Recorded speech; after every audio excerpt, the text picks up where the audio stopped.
হিন্দি বলয় বনাম বাংলা, পুরনো বিতর্ক ফের নতুন করে সামনে এসেছে বিজেপি সাংসদ অভিজিৎ গঙ্গোপাধ্যায়ের বক্তব্যে।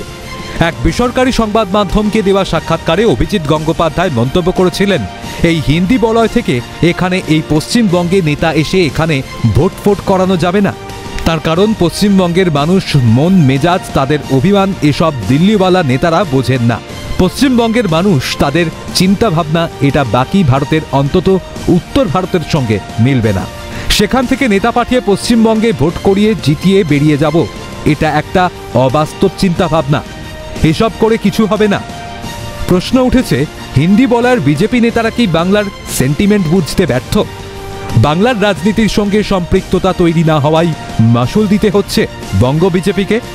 যদিও তেমনটা মনে করেন না ত্রিপুরার প্রাক্তন রাজ্যপাল তথা বঙ্গ বিজেপির প্রাক্তন সভাপতি তথাগত রায়। নিজের অভিজ্ঞতার কথা তুলে সামাজিক মাধ্যমে এ ব্যাপারে পোস্টও করেছেন। 2018 ত্রিপুরার বিধানসভা নির্বাচনের প্রসঙ্গ তুলে সাংসদ অভিজিৎ গঙ্গোপাধ্যায়ের কথার সঙ্গে দ্বিমত পোষণ করেন প্রবীণ এই বিজেপি নেতা। যেমন 2021 সালে এই পশ্চিমবঙ্গে কৈলাস বিজয়বর্গীয় নামক একটি শয়তানকে দায়িত্ব দেওয়ার ফলে তার বিজেপির নিজের পায়ে কুড়ুল মেরেছিল, সেটা যেমনি অনস্বীকার্য, তেমনি আমি আমার নিজের চোখে দেখেছি ত্রিপুরায় নেপথ্যে দাঁড়িয়ে, কারণ তখন আমি ত্রিপুরার রাজ্যপাল ছিলাম, আমি নেপথ্যে দাঁড়িয়ে দেখেছি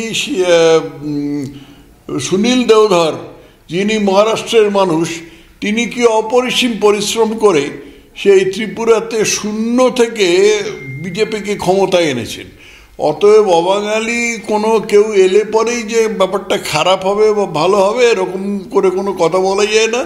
যার ওপরেই দায়িত্ব দেওয়া হচ্ছে তার যথেষ্ট দক্ষতা থাকা দরকার, এটাই বড় কথা। আর এখান থেকেই প্রশ্ন উঠেছে, ত্রিপুরার মতো বাঙালি অধ্যুষিত রাজ্যে বিজেপি ক্ষমতায় এলে পশ্চিমবঙ্গে নয় কেন? রাজনীতিগতভাবে এই দুই বাংলাভাষী রাজ্যের ফারাকটা ঠিক কোথায়? ওয়াকিবহাল মহল মনে করছে বাংলার বৃদ্ধ ইতিহাসই বিজেপির কাছে প্রধান অন্তরায় হয়ে দাঁড়িয়েছে বারবার। হিন্দি বলয় জনপ্রিয় হলেও গো রাজনীতি কার্যত বারংবার প্রত্যাখ্যাত হয়েছে বাংলায়। জাতপাত, ধর্মীয় বিভাজন একসময় বাংলাতেও প্রবল ছিল, কিন্তু ব্রিটিশ অধ্যুষিত ভারতে তৎকালীন হিন্দু কলেজের শিক্ষক ডিরোজিওর তৈরি ইয়ং বেঙ্গল সামাজিক নিগড়কে লঘু করার সূচনা করে। এই সময় থেকেই সূচনা হয় বাংলার নবজাগরণ বা রেনেসাঁ। রামমোহন রায়, ঈশ্বরচন্দ্র বিদ্যাসাগরের মতো এক ঝাঁক সমাজ সংস্কারক পেয়েছিল বাঙালি। আইন বলে সতীদাহের মতো কুপ্রথা লোপ করেছিলেন রামমোহন রায়। বিদ্যাসাগর চালু করেছিলেন বিধবা বিবাহের মতো সামাজিক রীতি। এমনকি নিজের পুত্র নারায়ণ বন্দ্যোপাধ্যায়কে বিধবা ভবসুন্দরী দেবীর সঙ্গে বিয়ে দিয়ে নজির স্থাপন করেছিলেন। আর ঠিক এই জায়গা থেকেই উত্তর ভারত, বিশেষত হিন্দিভাষী রাজ্যগুলোর থেকে আলাদা হতে শুরু করে বাংলা। এই সময়ই একেশ্বর নীতি মেনে ব্রাহ্ম ধর্ম চালু করেন মহর্ষি দেবেন্দ্রনাথ ঠাকুর। পরবর্তীতে রবীন্দ্রনাথ ঠাকুরও ব্রাহ্ম ধর্মকে এগিয়ে নিয়ে যান। ফলে হিন্দি বলয় এবং গো বলয়ের রাজনীতি, সামাজিক দৃষ্টিভঙ্গিকে গোড়া থেকেই কার্যত খারিজ করে বাংলা। এমনকি খোদ সুভাষচন্দ্র বসুও হিন্দু মহাসভা ও মুসলিম লীগের রাজনীতির বিরোধিতায় সরব হয়েছিলেন। ধর্মের আধারে রাজনীতির প্রাঙ্গণে পা রাখতে চাওয়া হিন্দু মহাসভা প্রসঙ্গে বলতে গিয়ে ঝাড়গ্রামের সভায় সুভাষ বলেছিলেন, হিন্দু মহাসভা ভোট ভিক্ষা করার জন্য ত্রিশূল নিয়ে সন্ন্যাসী ও সন্ন্যাসিনীদের মোতায়েন করেছে। ত্রিশূল ও জাফরানি পোশাক দেখে হিন্দুরা শ্রদ্ধায় মাথা নত করেছে। ধর্মের অপব্যবহার করে এবং অপবিত্র করে হিন্দু মহাসভা প্রবেশ করেছে। রাজনীতির ময়দানে এ নিন্দা করা সকল হিন্দুর কর্তব্য। এই বিশ্বাসঘাতকদের জাতীয় জীবন থেকে বিতাড়িত করুন, তাদের কথা শুনো না। হিন্দু মহাসভার মতোই সুভাষচন্দ্র বসু প্রবল সমালোচনা করেছিলেন মুসলিম লীগেরও। মুসলিম লীগের সভাপতি মোহাম্মদ আলী জিন্নাহ এবং হিন্দু মহাসভার সভাপতি বিনায়ক দামোদর সাভারকরের সঙ্গে আলোচনার জন্য তৎকালীন বোম্বে যান নেতাজি। পরে বলেন, ব্রিটিশদের সহায়তায় কিভাবে তার পাকিস্তান পরিকল্পনাকে কার্যে পরিণত করা যায়, মিস্টার জিন্নাহ তখন শুধু সেই চিন্তাই করছিলেন। ভারতের স্বাধীনতার জন্য কংগ্রেসের সাথে সম্মিলিতভাবে সংগ্রাম আরম্ভ করার প্রস্তাবে তার কাছ থেকে কোনো সাড়া পাওয়া গেল না। ওদিকে শ্রী সাভারকরের সঙ্গে আলাপ করে মনে হলো আন্তর্জাতিক পরিস্থিতি সম্পর্কে তিনি আদৌ সচেতন নন। ব্রিটেনের ভারতস্থ সৈন্যবাহিনীতে যোগদান করে হিন্দুরা কিভাবে সামরিক শিক্ষা লাভ করতে পারে, তিনি তখন সেই চিন্তাতেই মগ্ন।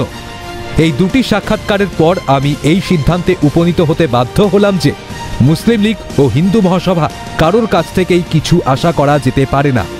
অর্থাৎ নেতাজি গোড়া থেকেই জাতপাতের সংকীর্ণ রাজনীতির বিরোধিতায় ছিলেন। উনি যেটা বলেছেন, মানে এটা তো উনি প্রকাশ্যে বলেছিলেন যে স্বাধীনতা সংগ্রাম তার সাথে হিন্দু মহাসভা এবং মুসলিম লীগ এর কাছে আমরা কোনো আশা করতে পারি না।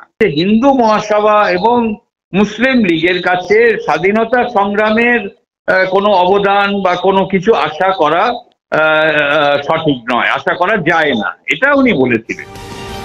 এই আবহে প্রাক্তন বিচারপতি ও বর্তমানের বিজেপি সাংসদ অভিজিৎ গঙ্গোপাধ্যায়ের হিন্দি ভাষা রাজ্যের নেতাদের নিয়ে মন্তব্যকে একেবারেই অমূলক মনে করছে না রাজনৈতিক মহল। হিন্দি বলার রাজ্যগুলোর সঙ্গে বাংলা ভাষা ও সংস্কৃতিগত প্রভেদ ক্রমশই তীব্র হয়েছে। হিন্দিভাষী রাজ্যের নেতা প্রসঙ্গে সাংসদ অভিজিৎ গঙ্গোপাধ্যায়ের করা মন্তব্য এই কথারই প্রতিধ্বনি। যদিও এই বিষয়ে নতুন করে আর কিছু বলতে চাননি বিজেপি সাংসদ। আজকে কোনো প্রশ্নের উত্তর দেবো না। আমি আজকে এখানে এলাকার সমস্যা দেখতে এসেছি। এই এলাকা সম্বন্ধে যদি আপনাদের কোনো প্রশ্ন থাকে অবশ্যই করুন। উত্তর ভারতের দল হিসাবে জাতীয় রাজনীতির অঙ্গনে পরিচিতি বিজেপির। উত্তর ভারতের তকমা ঝেড়ে ফেলে বাঙালির দল হয়ে ওঠার চেষ্টাতেই কি সাম্প্রতিকে বঙ্কিমচন্দ্র চট্টোপাধ্যায়ের বন্দে মাতারামকে আঁকড়ে ধরার মরিয়া চেষ্টা পদ্ম শিবিরের? ক্যামেরায় গোপাল সেনের সঙ্গে মফিজুল ইসলাম ও জাহাঙ্গীর বাদশার রিপোর্ট, ক্যালকাটা নিউজ।